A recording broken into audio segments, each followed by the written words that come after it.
तेलों में आ रही एक तरफ तेजी के चलते महंगाई दर के बढ़ने से सरकार के माथे पर चिंता की लकीरें गहराती नजर आ रही हैं। सूत्रों से मिली जानकारी के मुताबिक अब सरकार महंगाई दर को कम करने के लिए खाद्य तेलों पर लगे आयात शुल्क को कम करने के पर विचार कर रही है, क्योंकि पिछले कुछ दिनों से खाद्य तेलों में आए बेतहाशा तेजी के चलते खाद्य तेल खरीदना आम आदमी के पहुंच से बाहर होता दिखाई दे रहा है और महंगाई दर भी अपनी चरम सीमा पर पहुंच गई है। ऐसे में महंगाई को कम करने के लिए सरकार खाद्य तेलों के आयात शुल्क को कम करने का फैसला ले सकती है।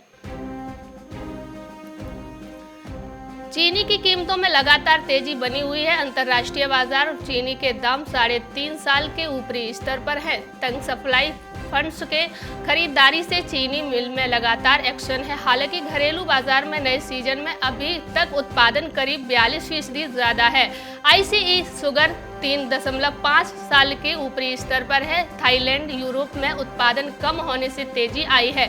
थाईलैंड में उत्पादन कम होने से भारत के पास मौका है। भारत से अभी तक 10 लाख टन एक्सपोर्ट के सौदे हुए हैं। सरसों तेल पर महंगाई का असर दिखने लगा है। कोरोना काल के साथ शुरू हुई तेल पर महंगाई से किसानों ने खेती का रकबा बढ़ा दिया है। इस बार 7000 हेक्टेयर में सरसों की खेती की जा रही है, जबकि पिछले वर्ष 5000 हेक्टेयर रकबे में खेती की गई थी। जिला कृषि अधिकारी ने कहा कि इस साल किसानों ने सरसों की खेती में अधिक दिलचस्पी दिखाई है। इसके पीछे महंगाई मुख्य कारण माना जा रहा है कि उन्होंने बताया कि 40% सरसों का रकबा बढ़ गया है। ऊपर अच्छी हो गई है तो तेल के दाम पर प्रभाव पड़ सकता है। उत्तर प्रदेश के मेरठ में बारिश होने के साथ ही ओले भी गिरे, जिसका असर सरसों पर पड़ रहा है। साथ ही किसानों के खेतों में खड़ी आलू की फसल को भी अपनी चपेट में ले लिया है। किसानों का कहना है कि बारिश और ओले गिरने से सरसों की फसल में आए फूल हद तक झड़ गए हैं, जिसका असर सरसों की पैदावार पर भी पड़ सकता है। इस बार बासमती धान का रेट भले ही किसानों को गत वर्ष से कम मिला हो, लेकिन उपभोक्ताओं को उसका फायदा नहीं मिल रहा है। बासमती की विभिन्न प्रजातियों के भाव इस बार 500 से 800 रुपए प्रति क्विंटल तक कम हो रहे हैं, लेकिन इसकी तुलना में चावल के भाव में कमी नहीं आई है। जबकि बासमती की प्रजाति पूसा नंबर 1 के चावल का रेट गत वर्ष से भी करीब 1200 रुपए प्रति क्विंटल अधिक चल रहा है। इसकी वजह इस चावल का निर्यात मानी जा रही है।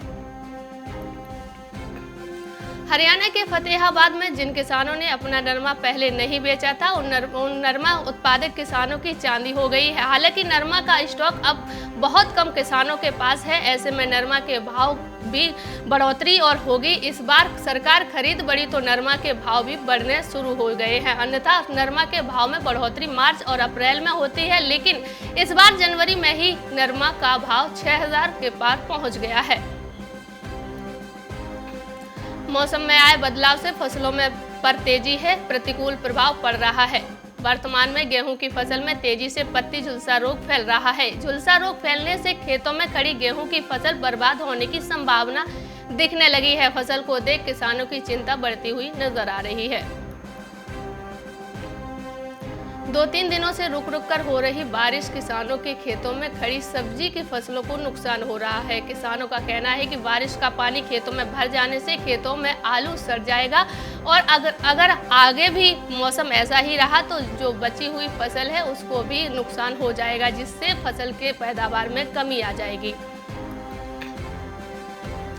राजस्थान में बर्ड फ्लू का खतरा लगातार बढ़ता जा रहा है। इसके साथ ही पोल्ट्री सेक्टर पर भी संकट के बादल गहराते जा रहे हैं। पोल्ट्री सेक्टर में हालांकि अभी तक बर्ड फ्लू का कोई केस सामने नहीं आया है, लेकिन मीडिया में बर्ड फ्लू को लेकर जो खबरें आ रही हैं वो भी इस सेक्टर को खासा प्रभावित कर सकती हैं। साल 2016 में बर्ड फ्लू के संक्रमण ने इसी तरह पोल्ट्री इंडस्ट्री को तबाह कर दिया था और अब पोल्ट्री संचालकों को फिर से इसी तरह का डर सता रहा है। बर्ड फ्लू की खबरों का असर अब चिकन की डिमांड पर दिखाई देने लगा है। चिकन और अंडों के शौकीन लोगों ने अब धीरे धीरे इससे दूरी बनानी शुरू कर दी है। शायद यही वजह है कि हिसार में पोल्ट्री फार्म मालिक 50 रुपए किलो चिकन बेच रहे हैं, लेकिन इस रेट में भी उन्हें ग्राहक नहीं मिल रहे हैं। इतना ही नहीं, एशिया की सबसे बड़ी गाजीपुर मंडी में भी चिकन के रेट 60 रुपए किलो तक आ गए हैं। यहाँ भी डिमांड पर असर पड़ रहा है। आमतौर पर जनवरी का महीना भीषण ठंड के लिए याद रखा जाता है। हर साल इस समय ऐसी खबरें आती हैं कि ठंड ने इतने साल का रिकॉर्ड तोड़ा, लेकिन इस बार माहौल बदला सा दिखाई दे रहा है। इस मौसम में ठंड से बचने के लिए जहां पहले रजाई के साथ साथ हीटर का भी सहारा लेना पड़ता था, अब तो रजाई भी बर्दाश्त नहीं हो रही है। दिन का तापमान 30 डिग्री सेल्सियस के करीब जबकि रात का तापमान 15 सेल्सियस डिग्री के करीब पहुंच गया है। ऐसा हर साल नहीं होता है। ऐसे में लोगों के बीच ये चर्चा का बड़ा विषय बन गया है कि क्या इस साल ठंड नहीं पड़ेगी।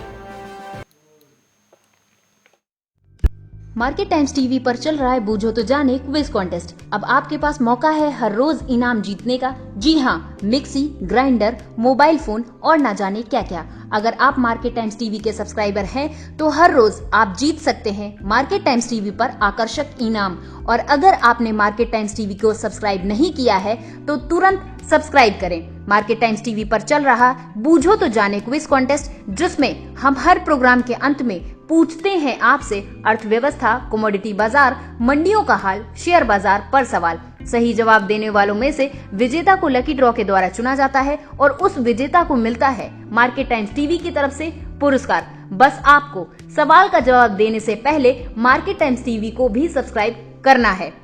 आज का सवाल है, गोल्ड ने 2020 में कितना रिटर्न दिया? आपके ऑप्शन है 25%, ऑप्शन बी 30%, ऑप्शन सी 23% या फिर ऑप्शन डी 28%। जवाब के लिए टाइप करें गोल्ड ए, गोल्ड बी, गोल्ड सी, गोल्ड डी। आपको मार्केट टाइम्स टीवी चैनल को सब्सक्राइब करना है और जवाब व्हाट्सएप करना है। आप जवाब व्हाट्सएप कर दें 9953882229 पर। आप में से लकी विजेता जीत सकता है वेल क्लिपर।